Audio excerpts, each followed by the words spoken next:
আসসালামু আলাইকুম এভরিওয়ান। আজ বাংলা বছরের প্রথম দিন। শুভ নববর্ষ সবাইকে।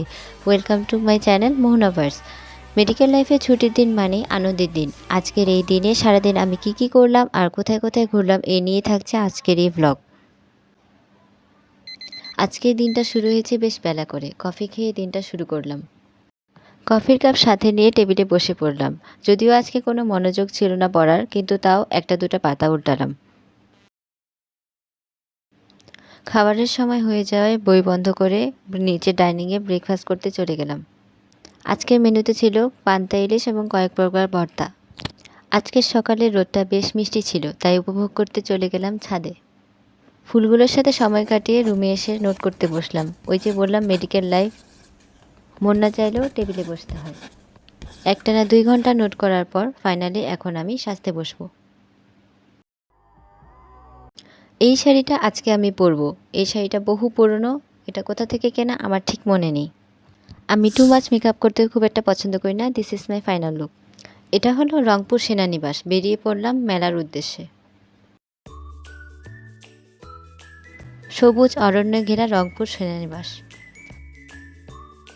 এখানে আমি কিছু ছবি তোলার জন্য পোজ দিচ্ছিলাম। চলে আসলাম রংপুর সেনানিবাসের বৈশাখী মেলায়। চারদিকে প্রচুর মানুষের ভিড়। সকালের ওয়েদারটা যতই না সুন্দর ছিল, বিকালের ওয়েদারে শুরু হয়ে গেল ভ্যাপসা গরম।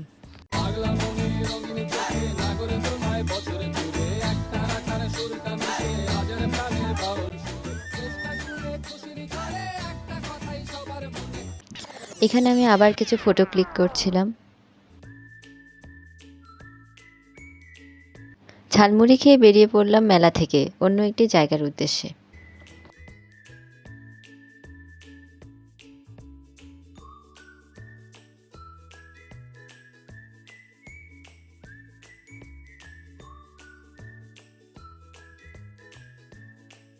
এরপর চলে এসেছি টাউন হলের মেলাটি দেখতে। সেনানিবাসের চেয়ে টাউন হলের মেলাটি অনেক বেশি বড়, কিন্তু কোনো গোছালো নয়।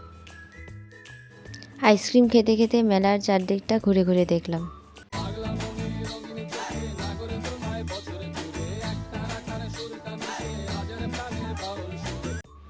দেখতে দেখতে সন্ধ্যা হয়ে গেল। সময় হয়ে গেছে ডর্মে ফিরে যাওয়ার।